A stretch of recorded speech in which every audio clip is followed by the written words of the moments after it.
Olá, estamos começando a nossa live de hoje. Muito obrigado pelos 588 mil inscritos no meu canal. Muito obrigado mesmo. Sempre digo, se você gosta do canal, do conteúdo do canal, da forma como nós analisamos o Brasil, análise crítica, analítica, né, e propositiva, né, indique a uma amiga, um amigo. É fácil, o blog do Vila, Marco Antônio Vila, diga para ativar as notificações, que é aquele sininho, coloca like no que vocês gostarem e usar, como vocês muito bem fazem, a página dos comentários, né? Lembro das nossas entrevistas, né? Vamos só recordar, né?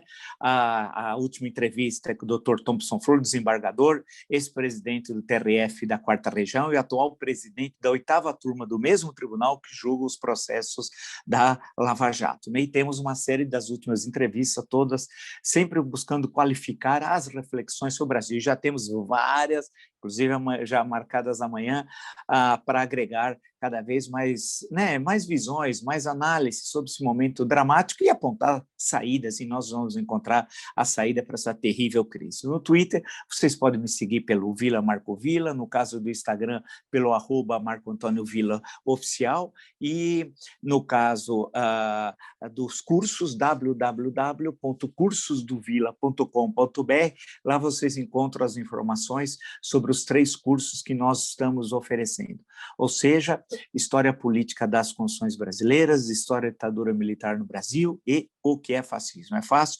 basta acessar www.cursosdovila.com.br. Claro que o assunto do dia ainda, né, infelizmente, não é com prazer, nós estamos vendo essa situação terrível que da Covid-19, e é o que o governo está fazendo, né? O que o governo está fazendo, porque eu até estou pegando uma última informação aqui, o que aconteceu com a doutora Ludmila Ajar, né? É um negócio assim inacreditável, mas daqui a pouco eu vou falar nisso. Olhando todo o noticiário, né? Tem questões que vai ser o nosso foco hoje, mas eu gostaria de colocar umas questões que antecedem, que estão muito presentes aí. Hoje, eu estou lendo agora todo o noticiário, por exemplo, a Folha de São Paulo usa a agência Bloomberg, uma matéria que foi enviada de Letícia, na Colômbia, né, quase ali na fronteira com o Brasil, lista que os países vizinhos do Brasil estão fechando as fronteiras, né, e que textual. Para o resto da América Latina, o Brasil sempre foi uma nação à parte. Hoje, é algo diferente. Uma ameaça que espalha a Covid está rapidamente se tornando uma espécie de colônia de leprosos. Bem, esse é o retrato que a imprensa estrangeira hoje está dando do Brasil. Evidentemente, vamos lá, há uma forte carga de discriminação, né? Quando eu li leprosos, são os que têm hanseníase, me lembrei na hora de um livraço do Carlos Maranhão, Maldição e Glória, a Vida e o Mundo, do escritor Marcos Rey. O Marcos Rey, que eu acho o melhor escritor que trabalha com São Paulo, tem obras fantásticas, Café na Cama, Memórias de um Gigolô, etc., etc., etc., né? O Enterro da Cafetina, contista, romancista, é o que melhor retrata São Paulo. Eu acho que ele é um grande escritor, infelizmente esquecido, lembrado muito como se fosse uma coisa menor como a literatura infanto-juvenil, mas ele é também um grande autor da literatura infanto-juvenil, mas é muito mais que isso, né? E sempre teve a sua vida marcada por esse preconceito, né? E tinha um departamento de profilaxia da lepra aqui em São Paulo, naquele momento. Isso nós estamos em 1941. Só vou ler um trecho desse belo livro do Maranhão, do Carlos Maranhão, sobre a vida do Marcos Rey. O que acontecia para quem tinha hanseníase? Tinha vários sanatórios espalhados, que só foram encerrados com a ação da Conceição da Costa Neves, uma senhora muito polêmica depois na vida política durante o período do populismo, mas ela teve uma ação importantíssima. Vou ler só uma passagem. Palma Donato, no entanto, é a senhora mãe, né? No entanto, contaria que a esposa dele contaria que ouviu da sogra, na única ocasião que essa relatou o episódio, pouco antes do seu casamento, uma história diferente, mais detalhada. É o seguinte: e a mesma que o marido repetia inúmeras vezes durante anos e anos. Os guardas, depois de passar pela casa, porque as pessoas eram levadas à força para os sanatórios, e muitas famílias, claro, protegiam os seus, não queriam, né? É o caso do Marcos Rey. é o pseudônimo, o nome dele é Edmundo Donato. Os guardas, depois de passar pela casa, foram encontrá-la a 4 quarteirões em um bar da Praça Marechal Deodoro, aqui, né, você, muito conhecida hoje, né, onde tem ali hoje o Minhocão, na época não tinha, evidentemente, onde ele jogava bilhar. Ele tentou fugir, mas o mal perfurante nos pés, que se agravava, impediu que corresse. Não conseguiu ir além da calçada. Com a mesma técnica usada pelos homens da carrocinha para pegar os cachorros na rua, um dos guardas tirou uma corda da cintura e laçou-o pelo tronco. Edmundo, um jovem de 16 anos, foi empurrado para a ambulância que arrancou em direção à Avenida Doutor Arnaldo, onde se localizava a sede do DPL, Departamento de Profilaxia da Lepra. Ele chegou lá amarrado e horas depois seria mandado para Mogi das Cruzes, a 61 quilômetros da capital. Bem, grande livro que trata de um grande escritor e hoje toda a questão da lepra do hanseníase é colocada de outra forma, né? Que só aproveitar esse gancho, que eu acho importante a gente sair um pouco do senso comum, né? Do que sempre falar aquelas coisas, vamos refletir um pouco mais. Essa notícia mostra, né, tirando entre aspas o preconceito, como é que o Brasil hoje é retratado pelos seus vizinhos aqui na América do Sul. Por outro lado, isso não importa o senhorzinho Malta da Fé, aquele que fica muito nervosinho porque está faltando, né? Aquele que está muito nervosinho, balançando. Ele gostava antes sempre de ter um relógio de ouro no domingo pela manhã, muitas vezes eu ligava só para ver ele, uns 2 minutinhos fazer assim com o relógio de ouro, porque aquilo é em nome de Jesus, em nome de Jesus. Estava aí, gravou um videozinho contra o Lula, o mesmo que apoiou o Lula, é que agora está faltando o viu metal, né? Então precisa abrir todas as igrejas para contaminar todo mundo, se morrer não tem problema. Em nome de Jesus, são servos de Deus. O importante é isso, né? Grande pessoa, né? Uma pessoa fantástica, um cristão, um servo de Deus. Bem, fez umas palhaçadas, mas nem vamos falar em gente baixa, caterva, né? Vamos deixar de lado. A questão, claro que, antes de entrar no nosso assunto principal, a questão do UOL. A matéria do UOL hoje foi bombástica, rachadinha. Até eu estava, hoje até falei também sobre isso, o Inhas. No Brasil é tudo Inha ou Inho, até bandido, né? Fernandinho, né? Sempre assim. Tem o Inha que diminui a intensidade do crime. Rachadinha é peculato, é desvio de dinheiro público. E a matéria excelente feita pelo UOL mostra a relação dos gabinetes Jair Bolsonaro, deputado federal, Câmara dos Deputados, Flávio Bolsonaro, Assembleia Legislativa do Rio de Janeiro, Carlos Flávio e Carlos, Câmara Municipal do Rio de Janeiro. Né? E eles formavam, portanto, de acordo com a matéria do UOL, uma organização criminosa que desviava dinheiro dos funcionários. Aquela assessoria que é para qualificar o trabalho do parlamentar, para a família Bolsonaro, era usado como um sobressalário. Né? E que salário permitiu com a mulher 02, como ele gosta de dizer, o Bolsonaro, em 10 anos comprar 16 imóveis. Então, eles estavam desviando dinheiro público. Isso é roubo, é crime. Peculato, chama-se peculato. Como eles faziam isso de forma organizada? É uma quadrilha, porque não envolvia só os 3, né? Uma quadrilha. E eles usavam esse peculato para comprar esse desvio de dinheiro público, lavavam esse dinheiro comprando imóveis. Né? Portanto, lavagem de dinheiro. Só aí são 3 crimes da família Bolsonaro. Se fosse um deputado baixo clero, hoje não teria problema, mas esse homem é presidente do Brasil, na crise mais grave que o Brasil vive. Ou seja, temos, de acordo com as denúncias, segundo todas as informações apresentadas pelo UOL, os saques, temos um criminoso na presidência da República. E, no caso, peculato, formação de quadrilha, de uma organização criminosa, formação de quadrilha e, no mínimo, lavagem de dinheiro, fora outros crimes que devem ter ocorrido, que é só sentar. O Código Penal, muitas vezes, não é suficiente para tratar da família Bolsonaro. Mas ele tem crimes outros ainda, mais graves, isso é muito grave, em qualquer país sério, ele já não seria presidente da República. Né? Mas isso foi antes do mandato, não importa, quebrou o decoro, né? E ele continua agindo assim, porque agora tem a mulher 02 e o filho 04 que estaria, de acordo com a imprensa, também realizando transações estranhíssimas. O 04, o Casanova Macunaímico, teria recebido até um carro de uma empresa, algo muito estranho, muito estranho, muito estranho. retraindo. Então, a questão que se coloca é que a denúncia do UOL é gravíssima, gravíssima, porque tem todas as informações, tem todos os dados, e o que chama a atenção de nós é o seguinte: por que isso não vai à frente? É a pergunta que todos nós faríamos, né? Por que tudo isso não é? Isso aqui é sabido, é comprovado. O que é no Rio de Janeiro que as coisas não andam, né? Por quê? E isso ocorre há muitos anos. E eles fazem uma transação de ex-mulher, primeira mulher, mulher de um, mulher de outro, entre os gabinetes. É uma confusão. Alguém vai dizer, o doutor Pangloss, mas eles estão unindo a família. As famílias, família que rouba unida permanece unida, é verdade. Porém, não dá, né? Não é possível. Nós somos um dos países, uma das maiores economias do mundo. Como é possível ter um criminoso, né, um chefe de quadrilha na presidência da República? Ou isso não é quadrilha, ou o UOL mentiu. Não mentiu, porque parte desses dados, vale destacar, nós já conhecíamos em meses anteriores por outras reportagens. O UOL faz um conjunto e tem novas informações.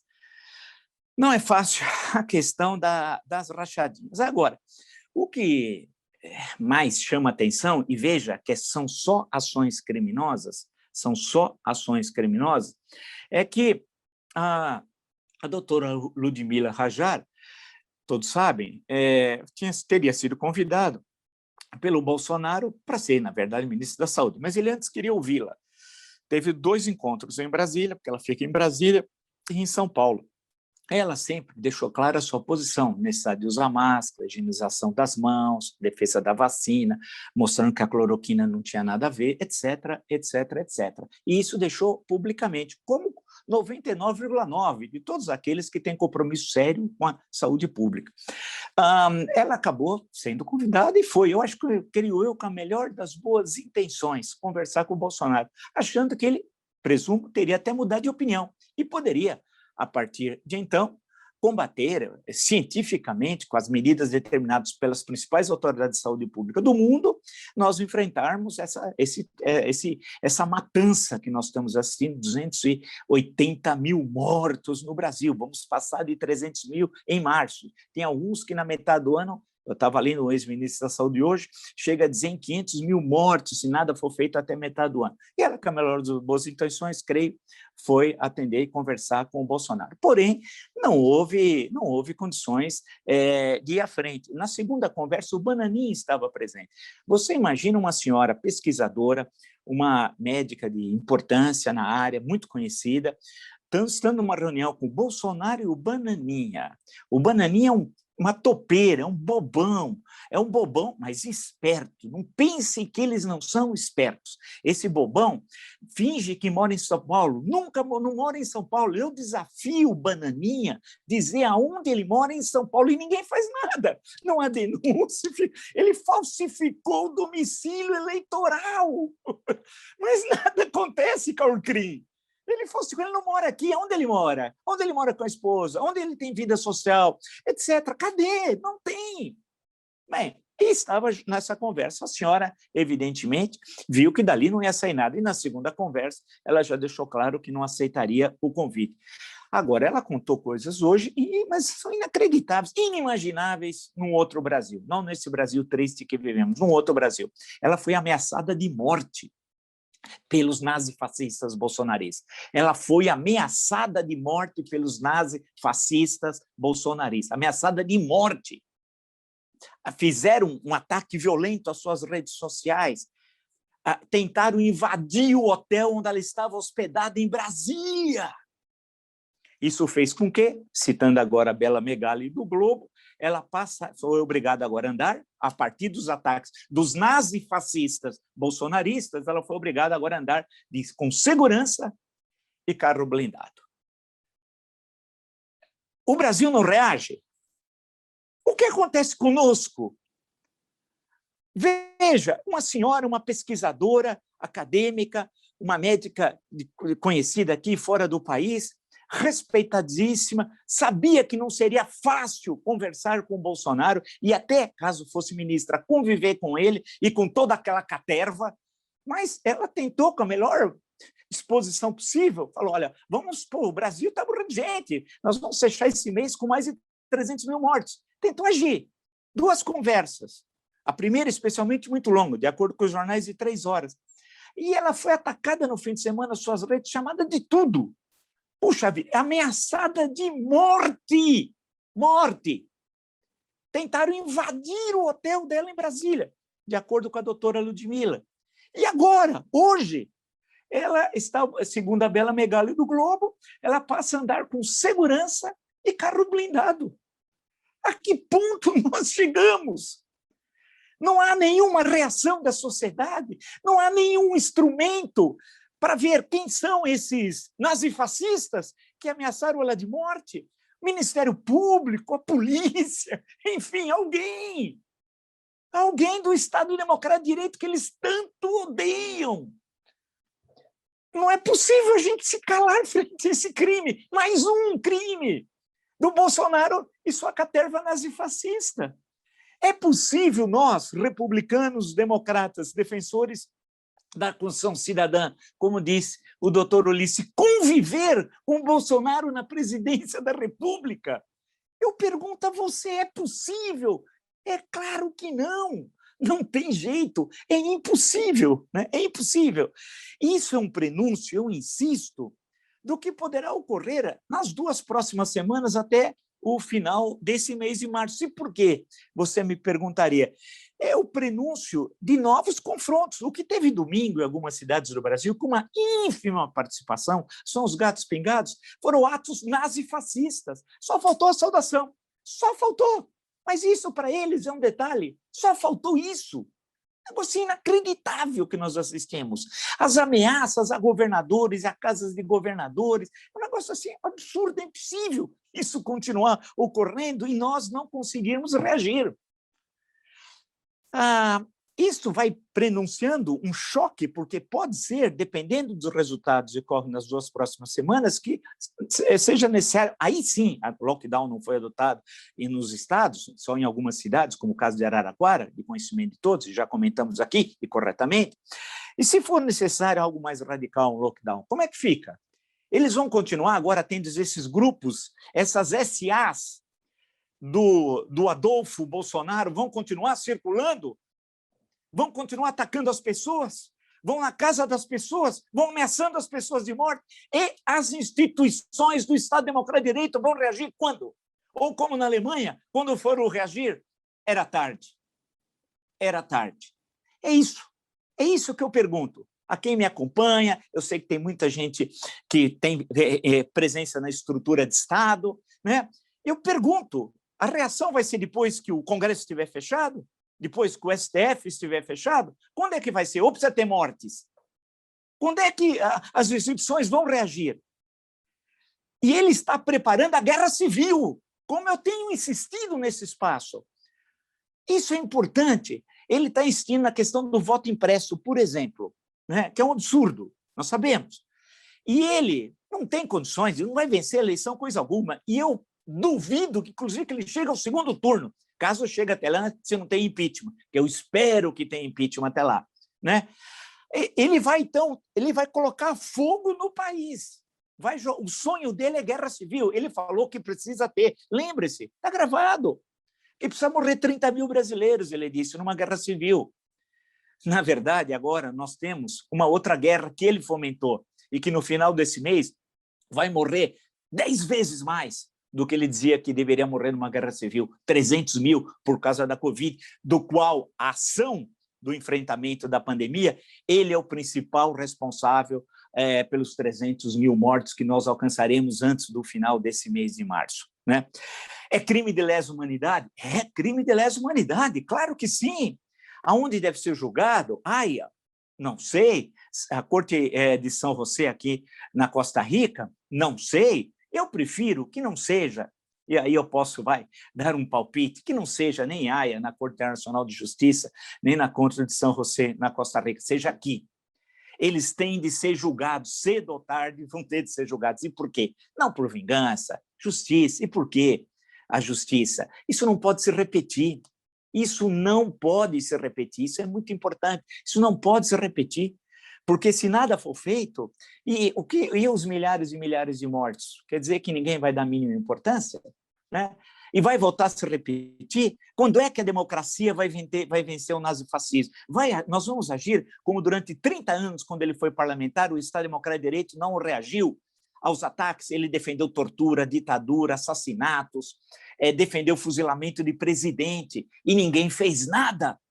E esse homem chegou onde chegou. A pergunta é, quando ele sair, e sairá democraticamente da presidência da República, ele tem de sentar no banco dos heróis, mas não só ele, Pazuello, que agora resolveu falar grosso, um general capacho de um capitão que saiu condenado por terrorismo do exército. Vergonha, vergonha.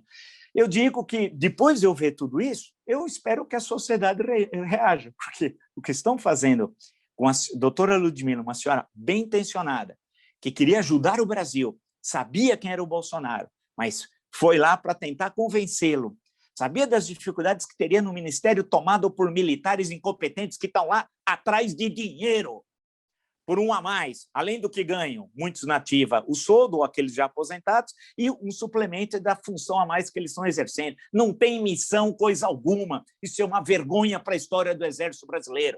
Eu queria ver, missão era ir na Segunda Guerra Mundial, lá na Península da Itália. Aí sim, eu queria ver o Pazuello. Vocês imaginam o Pazuello, que em qualquer exército sério não será nem cabo, lutando lá na Itália? Aí eu queria ver, né, de concreto. Vamos ver que missão mesmo, quem eles são. A questão que se coloca, portanto, é que esse homem ameaça as instituições, conclamou o golpe de Estado na quinta-feira à noite na live, né? Eu dei exemplos aqui, vocês assistam a live de sexta-feira, continua conspirando sistematicamente contra as instituições e matando brasileiros. Nós temos um homem que tem as mãos sujas de sangue e que agora a sua caterva nazifascista, covarde, gente cruel, né, ameaçam uma doutora que foi com a maior boa vontade do mundo, né, ajudar o Brasil, não é ajudar o Bolsonaro, não, porque o Bolsonaro é um homem que não merece nada, é um homem cruel e fraco e covarde. Né? Esse não, mas salvar brasileiros, porque ela sabe da importância do Ministério da Saúde nessa coordenação. E recebeu o que recebeu como pagamento. Ameaças de morte, tentativa de invasão do hotel, agora é obrigado a andar com segurança e carro blindado. Esse é o caminho da ditadura que ele quer impor. Cabe a nós, democratas, e principalmente às instituições. Cadê o Ministério Público? Cadê a polícia? Cadê os políticos? Aqueles que têm poder, maior ou menor. É essencial, é o momento agora. A pátria está em perigo, é isso. Nós vamos entregar nossa pátria para os nazifascistas? Aqueles que no domingo fizeram a palhaçada pelo Brasil? Né? Aqueles que ameaçam uma doutora? Gente covarde? Ameaçam de morte? Que é obrigado agora a andar com segurança, carro blindado, quiserem até invadir o hotel? Não dá, né? Esses criminosos têm de pagar, e pagar no nosso sentido democrático, que é com o que determina o ordenamento legal, a começar pela Constituição. Se você gostou dessa live, de tantas outras no meu canal, está entre os 588 mil inscritos no meu canal, indique a uma amiga, um amigo. Blog do Vila, Marco Antônio Vila, diga para ativar o sininho, as notificações e colocar like no que vocês gostaram. Aqui, e usar muito, que vocês bem fazem, claro, a página dos comentários. Nesse espaço é sempre esse sentido, analítico, crítico e propositivo. Não é voz de aluguel, não é garganta de aluguel, não é para servir poder a qualquer poder, é defender os princípios republicanos democráticos consubstanciados na Carta de 1988. Nas entrevistas temos várias, essa semana também já estamos programando, inclusive amanhã. A última que nós postamos foi com o desembargador Thompson Flores, que presidiu o TRF da 4ª Região e agora preside a 8ª turma do mesmo tribunal que julga os processos da Lava Jato, né? Acompanhe, temos mais de 100 entrevistas. No Twitter é Vila Marco Vila, caso queira me seguir, no caso do Instagram, @Marco Antônio Vila Oficial, e os cursos www.cursodovila.com.br, lá tem os 3 cursos, História Política das Constituições Brasileiras, História da Ditadura Militar no Brasil, o que é fascismo, www.cursodovila.com.br. Nos encontramos amanhã, mas sempre sem perder a esperança. Nós vamos vencer. Os nazifascistas bolsonaristas não passarão. Agora, eles só não passarão se nós agirmos politicamente e tivermos a coragem cidadã de enfrentar essa caterva e esse homem que é uma vergonha na história do Brasil. Mas logo nós viraremos essa página. Mas, insisto, vai sentar no banco dos réus. Crime de lesa humanidade. Ele e sua caterva. Nos encontramos amanhã. Até.